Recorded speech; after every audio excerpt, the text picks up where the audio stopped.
ಇನ್ನು ಮುಂದೆ ಎಲ್ಲಂದರಲ್ಲಿ ಪ್ರತಿಭಟನೆ ಮಾಡುವಂತಿಲ್ಲ. ಕಾಂಗ್ರೆಸ್ ಹಾಗೆ ಬಿಜೆಪಿಗೆ ಪೊಲೀಸ್ ಕಮಿಷನರ್ ಖಡಕ್ ಸೂಚನೆ ಕೊಟ್ಟಿದ್ದಾರೆ. ಇನ್ನು ಮುಂದೆ ಎಲ್ಲಂದರಲ್ಲಿ ಪ್ರತಿಭಟನೆ ಮಾಡುವಂತಿಲ್ಲ. ಕಾಂಗ್ರೆಸ್ ಬಿಜೆಪಿಗೆ ಪೊಲೀಸ್ ಕಮಿಷನರ್ ಖಡಕ್ ಸೂಚನೆ ಕೊಟ್ಟಿದ್ದಾರೆ. ಫ್ರೀಡಂ ಪಾರ್ಕ್ ಬಿಟ್ಟು ಎಲ್ಲಂದರಲ್ಲಿ ಧರಣಿ ಕೂತ್ರೆ ಕ್ರಮ ಆಗುತ್ತೆ. ಇನ್ನು ಮುಂದೆ police commissioner Seemant Kumar Singh warning ಕೊಟ್ಟಿದ್ದಾರೆ. ಹೈಕೋರ್ಟ್ ರೂಲ್ಸ್ ಬ್ರೇಕ್ ಮಾಡಿದ್ರೆ ಜೈಲು ಹಾದಿ ಫಿಕ್ಸ್ ಆಗುತ್ತೆ. ಇನ್ನು ಮುಂದೆ ನಿಗದಿತ ಫ್ರೀಡಂ ಪಾರ್ಕ್ ನಲ್ಲಿ ಮಾತ್ರ ಪ್ರತಿಭಟನೆಗೆ ಅವಕಾಶ ಇರುತ್ತದೆ. ಸಾರ್ವಜನಿಕರಿಗೆ ಶಾಂತಿ ಸುವ್ಯವಸ್ಥೆಗೆ ಭಂಗ ಮಾಡಿದ್ರೆ ಇನ್ನು ಮುಂದೆ ಕ್ರಮ ಆಗುತ್ತೆ. ಯಾವುದೇ ಪಕ್ಷ ಸಂಘಟನೆಯಾದ್ರೂ ಕೂಡ ಕಠಿಣ ಕ್ರಮ ಇನ್ನು ಮುಂದೆ ಫಿಕ್ಸ್.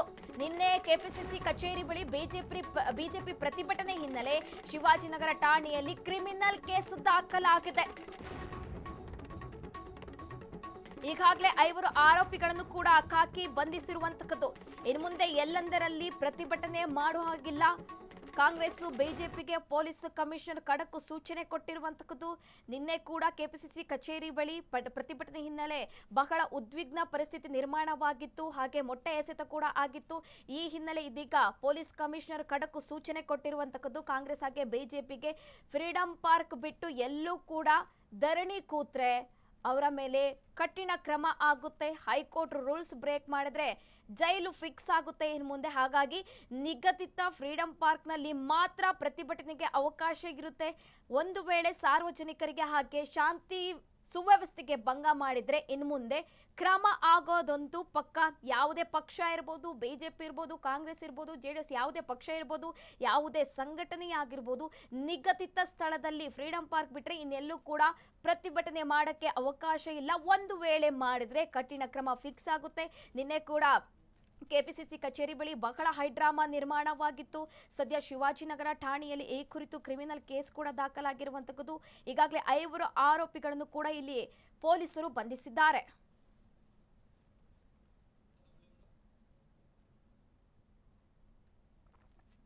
ನಿನ್ನೆ ಕೆಪಿಸಿಸಿ ಕಚೇರಿ ಬಳಿ ಬಿಜೆಪಿ ಹಾಗೆ ಕಾಂಗ್ರೆಸ್ ನಡುವೆ ಫೈಟ್ ನಡೆದಿತ್ತು. ನೀಟ್ ಪರೀಕ್ಷೆ ವಿಚಾರವಾಗಿ ಬಹಳ ವಾಗ್ವಾದ ನಡೆದಿತ್ತು. ಬಹಳ ಉದ್ವಿಗ್ನ ಪರಿಸ್ಥಿತಿ ನಿರ್ಮಾಣವಾಗಿತ್ತು. ಈ ಸಂದರ್ಭದಲ್ಲಿ ಕೂಡ ಒಬ್ಬರನ್ನು ಈಗ 5 ಕೂಡ ಅರೆಸ್ಟ್ ಮಾಡಲಾಗಿದೆ. ಈ ಕುರಿತು ಶಿವಾಜಿನಗರ ಠಾಣೆಯಲ್ಲಿ ಕೂಡ ಕ್ರಿಮಿನಲ್ ಕೇಸ್ ದಾಖಲಾಗಿರುವಂತದ್ದು. ಇನ್ನು ಮುಂದೆ ಪ್ರತಿಭಟನೆ ಮಾಡಬೇಕಾದ್ರೆ ನಿಗದಿತ ಫ್ರೀಡಂ ಪಾರ್ಕ್ನಲ್ಲಿ ನಿಗದಿತ ಸ್ಥಳದಲ್ಲಿ ಮಾತ್ರ ಅವಕಾಶ ಇರುವಂತದ್ದು. ಎಲ್ಲೆಂದರಲ್ಲಿ ಪ್ರತಿಭಟನೆ ಮಾಡಕ್ಕೆ ಇನ್ನು ಮುಂದೆ ಅವಕಾಶ ಇರಲ್ಲ ಅಂತ ಪೊಲೀಸ್ ಕಮಿಷನರ್ ಖಡಕ್ ಸೂಚನೆ ಕೊಟ್ಟಿದ್ದಾರೆ. ಈ ಬಗ್ಗೆ ಹೆಚ್ಚಿನ ಡೀಟೇಲ್ಸ್ ಕೊಡ್ತಾರೆ ನಮ್ಮ ಪ್ರತಿನಿಧಿ ರೋಹನ್, ದೂರವಾಣಿ ಸಂಪರ್ಕದಲ್ಲಿದ್ದಾರೆ. ರೋಹನ್, ನಿನ್ನೆ ನಡೆದಂತಹ ಘಟನೆ ಬಹಳ ಒಂದು ರೀತಿಯಾಗಿ ಉದ್ವಿಗ್ನ ಪರಿಸ್ಥಿತಿ ನಿರ್ಮಾಣವಾಗಿತ್ತು ಕೆಪಿಸಿಸಿ ಕಚೇರಿ ಬಳಿ. ಈ ಬೆನ್ನಲ್ಲೇ ಇದೀಗ ಪೊಲೀಸ್ ಕಮಿಷನರ್ ಖಡಕ್ ಸೂಚನೆ ಕೊಟ್ಟಿದ್ದಾರೆ. ಇನ್ನು ಮುಂದೆ ಎಲ್ಲಂದರಲ್ಲಿ ಪ್ರತಿಭಟನೆ ಮಾಡೋಂಗಿಲ್ಲ, ಮಾಡಿದ್ರೆ ಇನ್ನು ಮುಂದೆ ಕಠಿಣ ಕ್ರಮ ಫಿಕ್ಸ್. ಏನೆಲ್ಲ ಡೀಟೇಲ್ಸ್ ಇದೆ ರೋಹನ್? ಸುರಭಿ, ಬೆಂಗಳೂರು ನಗರದ ರಾಜಕೀಯ ಪಕ್ಷಗಳ ಪ್ರತಿಭಟನೆಗಳಿಗೆ ಸಂಬಂಧಪಟ್ಟ ಹಾಗೆ ನಗರದ ಪೊಲೀಸ್ ಕಮಿಷನರ್ ಆಗಿರ್ತಕ್ಕಂಥ ಸೀಮಂತ್ ಕುಮಾರ್ ಸಿಂಗ್ ಅವರು ಕೂಡ ಕಟ್ಟುನಿಟ್ಟಿನ ಒಂದು ಎಚ್ಚರಿಕೆಯನ್ನು ಕೂಡ ನೀಡಿದ್ದಾರೆ. ಕಾಂಗ್ರೆಸ್ನ ಒಂದು ಆಗ್ಲಿ ಅಥವಾ ಬಿಜೆಪಿ ಆಗ್ಲಿ ಅಥವಾ ಯಾವುದೇ ಸಂಘಟನೆ ಆಗಿರಬಹುದು, ಇವೆಲ್ಲ ಪ್ರತಿಭಟನೆ ನಡೆಸಬೇಕಾದ್ರೆ ಹೈಕೋರ್ಟ್ ಆದೇಶದಂತೆ ಕೂಡ ನಿಗದಿಪಡಿಸಿರ್ತಕ್ಕಂಥ ಫ್ರೀಡಂ ಪಾರ್ಕ್ ನಲ್ಲೇ ನಡೆಯಬೇಕೆಂಬುದು ಇದಕ್ಕೆ ಸ್ಪಷ್ಟನ ಒಂದು ಕಟ್ಟುನಿಟ್ಟಿನ ಒಂದು ಆದೇಶವನ್ನು ಹೊರಡಿಸಿದ್ದಾರೆ. ಫ್ರೀಡಂ ಪಾರ್ಕ್ ನನ್ನು ಹೊರತುಪಡಿಸಿ ನಗರದ ಯಾವುದೇ ರಸ್ತೆ ಅಥವಾ ಕಚೇರಿ ಅಥವಾ ಯಾವುದೋ ಒಂದು ಕಚೇರಿ ಮುಂಭಾಗದಲ್ಲಿ ಅಥವಾ ಸಾರ್ವಜನಿಕ ಸ್ಥಳಗಳಲ್ಲಿ ಗುಂಪು ಕಟ್ಟಿಕೊಂಡು ಹಾಗೂ ಸಾರ್ವಜನಿಕರಿಗೆ ತೊಂದರೆ ಉಂಟಾಗದಂತೆ ರೀತಿ ಚಟುವಟಿಕೆಗಳನ್ನ ಸಹಿಸೋದಿಲ್ಲ ಎಂಬ ರೀತಿಯಾಗಿ ಆಯುಕ್ತರು ಕೂಡ ಎಚ್ಚರಿಕೆಯನ್ನು ಕೊಟ್ಟಿದ್ದಾರೆ. ಇನ್ನು ಕಾನೂನು ಸುವ್ಯವಸ್ಥೆಗೆ ಏನಾದರೂ ಧಕ್ಕೆ ತಂದ್ರೆ ಅಂತವರ ವಿರುದ್ಧ ಕಠಿಣ ಕ್ರಮ ಕೈಗೊಳ್ತೇವೆ ಅನ್ನೋದು ಕೂಡ ಈಗ ಖಡಕ್ ಸಂದೇಶ ಕೊಟ್ಟಿದ್ದಾರೆ. ಇತ್ತೀಚೆಗೆ ನೆನೆ ನಡೆದಂತಹ ಕೆಪಿಸಿಸಿ ಕಚೇರಿ ಬಳಿ ಬಿಜೆಪಿ ನಾಯಕರು ಹಾಗೂ ಕಾರ್ಯಕರ್ತರು ಪ್ರತಿಭಟನೆ ನಡೆಸುತ್ತ ಸಂದರ್ಭದಲ್ಲಿ ಅಲ್ಲಿ ಆಯುಕ್ತರು ಅದನ್ನೆಲ್ಲವನ್ನು ಕೂಡ ಗಮನದಲ್ಲಿಟ್ಕೊಂಡು ಅದನ್ನು ಉಲ್ಲೇಖಿಸಿ ಕೆಲವೊಂದಿಷ್ಟು ನಿಯಮಗಳನ್ನ ಏನಾದ್ರೂ ಉಲ್ಲಂಘನೆ ಮಾಡಿದಂತಹ ಸಂದರ್ಭದಲ್ಲಿ ಅಂತವರ ವಿರುದ್ಧ ಕಾನೂನು ಕ್ರಮವನ್ನು ಕೈಗೊಳ್ತೇವೆ, ಅಂತವ್ರಿಗೆ ಯಾವುದೇ ರೀತಿ ಎಕ್ಸೆಪ್ಷನ್ ಇಲ್ಲ, ಅಂದ್ರೆ ವಿನಾಯಿತಿ ಇರುವುದಿಲ್ಲ ಅನ್ನೋದಾಗ ಈಗಲೇ ತಿಳಿಸಿದ್ದಾರೆ ಅಂತ ಹೇಳ್ಬೋದು.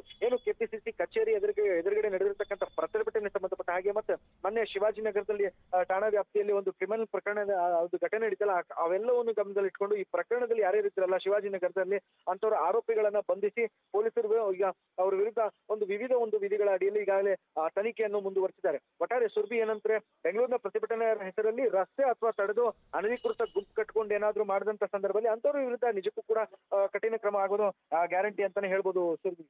ಮಾಹಿತಿಗಾಗಿ ಧನ್ಯವಾದಗಳು ರೋಹನ್.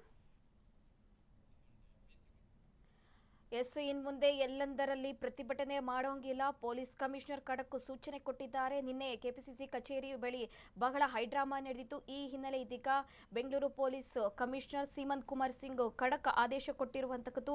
ಎಲ್ಲೆಂದರಲ್ಲಿ ಪ್ರತಿಭಟನೆ ಮಾಡಂಗಿಲ್ಲ. ನಿಗದಿತ ಸ್ಥಳ ಫ್ರೀಡಂ ಪಾರ್ಕ್ನಲ್ಲಿ ಮಾತ್ರ ಪ್ರತಿಭಟನೆ ಮಾಡಬೇಕು. ಯಾವುದೇ ಪಕ್ಷ ಆಗಲಿ ಯಾವುದೇ ಸಂಘಟನೆ ಆಗಲಿ ಫ್ರೀಡಂ ಪಾರ್ಕ್ನಲ್ಲಿ ಮಾತ್ರ ಪ್ರತಿಭಟನೆ ಮಾಡಲು ಅವಕಾಶ. ಎಲ್ಲೆಂದರಲ್ಲಿ ಸಾರ್ವಜನಿಕರಿಗೆ ಶಾಂತಿ ಸುವ್ಯವಸ್ಥೆಗೆ ಧಕ್ಕೆ ಆದರೆ ಅಂತವರ ವಿರುದ್ಧ ಇನ್ನು ಮುಂದೆ ಕಠಿಣ ಕ್ರಮ ಆಗುತ್ತೆ ಅಂತ ಪೊಲೀಸ್ ಕಮಿಷನರ್ ಖಡಕ್ ಆದೇಶ ಕೊಟ್ಟಿದ್ದಾರೆ.